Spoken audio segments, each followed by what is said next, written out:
really love the Vanquish series. Thank you. When will we see piezo bass bridge on? I don't think that's the one, Manny. No, it's definitely not. They're actually got page numbers on there. If I wasn't such a moron, I would have figured that out already. Let's see here. When we see piezo bass bridge on the Vanquish series and the hip shot tuner option. The hip shot tuner option, that's not going to happen. And the reason why is we have so many options already, and it doesn't sound like a lot, but stocking extra tuners and, you know, programming the machines, and it's a lot of extra work. So I don't see the hip shot tuners being an option. And that is why this one here got it. As far as the piezo, you know, we're going back and forth on that right now. We're actually planning on discontinuing the piezo for the bass, just to be totally honest with you. We hardly get requests for them anymore. And, you know, I think the reason why we sold so many before is we actually had a dedicated model with the P, and I think people bought it because it was more expensive. When we pulled it out as a separate option, we didn't sell as many, and to be honest with you, our pickups sound so amazing now. The P series really isn't needed. So the current P series is, we're planning on discontinuing it. The only way we would continue doing it is if we did a whole redesign. So I see the P going away for a while and maybe never coming back. I mean, even talking to like Ed Friedland at Bass Player Magazine, you know, he's like, it's not needed, you know, and a lot of pro players that I talk to and deal with, they don't even want it. So I don't know that we're going to have a P series, just to be totally transparent with you guys.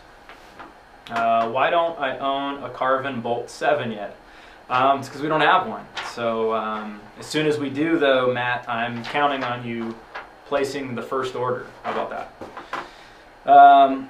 For adult players with small hands, are there any particular Carvin models offered that have more slender, narrower necks? Yes, believe it or not, one of our narrow necks is the Allen Holdsworth. It's a little narrower. Yeah, it's thicker, so you can request a thinner neck profile on one of those, and that would be our more narrow neck. We don't offer narrowing options because that would require a whole different bridge. You can always combat this by having, you know, like a 10-inch radius, so with a rounder profile it'll be a little easier for you.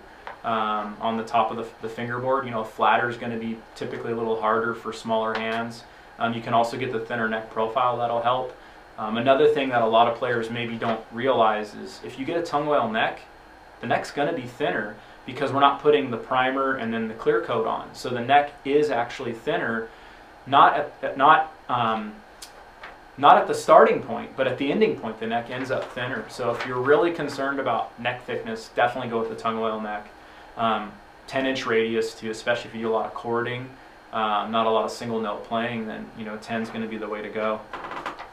Let's see here. Multi-scale fretboards. Answered that already. There's no plans of doing a multi-scale.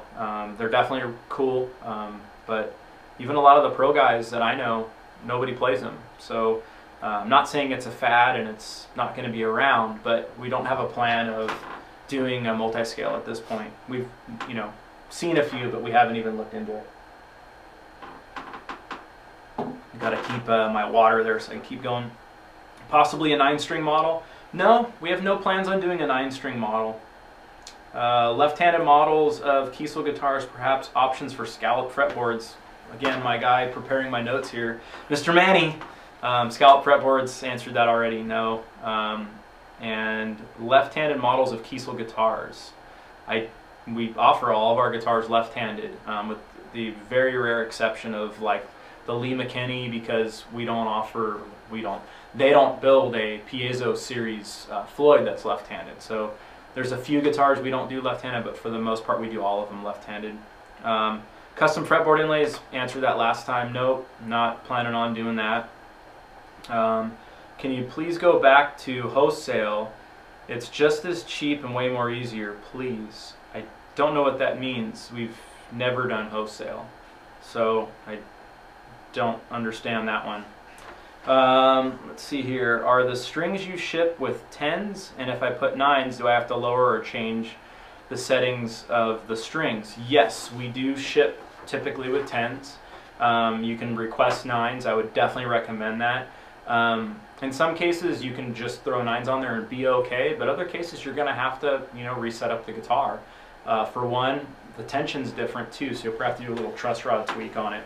So that's another thing we do. We can even use your strings. So we have a code called UCS, Use Customer Strings, and you send them in. We don't charge you any extra, and we set the guitar up with whatever strings you want. You don't have to stick with the strings we offer, and that goes for basses as well. What's your favorite body wood with bolt or maple, bolt-on maple neck and maple fingerboard for high gain progressive metal? Question mark. I love the tone of a mahogany body, relatively lightweight piece with a flame maple top, and I go back and forth on fingerboards. I really like maple, but they all have their place, and it kind of depends on really what I'm after. But for high gain progressive metal, all their body sides in a maple neck are pretty hard to beat, to be totally honest with you. In some cases, you can use some walnut, and then you can always add a flame maple top. Also, what pickups would you put in that guitar? Definitely the new Kiesel pickups. They really sound good, and they're not a one-trick pony. They're not just metal pickups. They do great for metal. They do great for jazz. A lot of misconception of pickups is you have to have this pickup for this. Well, typically what you do is you build the guitar for what tones you want, and then the pickup is going to be as transparent as the guitar is. So, the pickups are the tool, but the guitar really affects the tone. So, anyhow, I would suggest, building your guitar the way you want, and then, putting, proper pickups in there. Any mid-range or lower price models similar to the Sterling or Squire? No, we're really not planning on that. I mean, I would say our lower price model is our Bolt, but we're not necessarily planning on having like a lower end series. We're kind of going away from that, really. You guys are working hard to be the best. Keep up the good work. Wow. Charlie, thanks, man. Not even a question, just letting us know. Appreciate it, man. A walnut fretboard, could it be done? No, I don't know why you'd want one. You got to be really careful with fingerboards, because if you don't have a hard enough wood or the right material, your frets are going to pop out or fall out over time. Your fretboard can, have problems. So you got to be really careful with that. I know a lot of these builders out there are doing some crazy things, but there's a reason why you use certain woods. So again, be really careful with stuff like that. Are there any plans in the foreseeable future to make 12-string guitars? Well, we make 12-string guitars, Paul. Check them out. We make our AE185 in a 12, AC275, CC275, our DC127. We offer that as a 12-string.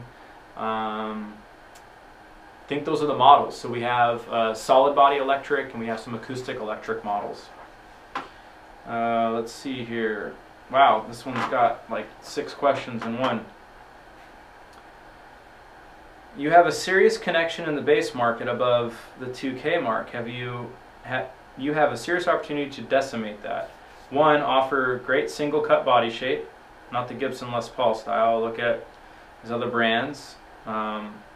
These are more like suggestions here. That's not even a question. So I'm just going to bypass that completely, because this really is a Q&A, not necessarily like a product suggestion. Maybe we can do that at some point.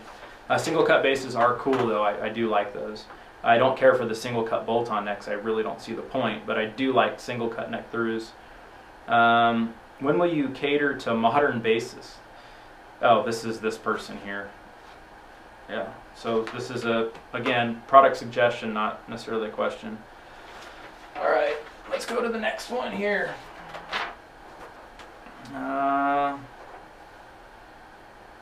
Can you talk about the difference between different nut materials? In your opinion, what is your favorite nut material? you know, I hear people get, you know, wanting like brass nuts and compensated nuts and all kinds of different things. Brass nuts tend to bind up. They have to be lubricated, and they typically sound tinny, so I don't much care for those. Just the Graphtec nuts, they're really good. They're self-lubricating. It's a tusk product, and whether it's the ivory or the regular graphite, it doesn't really matter. And you know, I'm a fan of those. You know, they're simple. There's no maintenance necessary to them, and they don't give you a negative effect on tone. So I would definitely go with the Graphtec product. The Tusk product is really good. Why can't you put Carvin before Kiesel when saying Kiesel Carvin guitars all the time? Because our company name is Kiesel Guitars. So I guess it makes a lot of sense to me to say Kiesel, because Kiesel owns Carvin Guitars. Carvin Guitars doesn't own Kiesel Guitars. So that's why we say Kiesel Guitars, Carvin Guitars. Alright. A complete listing of Kiesel Guitars options that are available of what people can order, or perhaps separate online guitar builder for Kiesel Guitar. That would be definitely cool to have a page where we can have some more of the option 50 types of things we could do. I totally agree. You know, maybe we could work on that at some point. How much weed does he smoke in an average day? Me?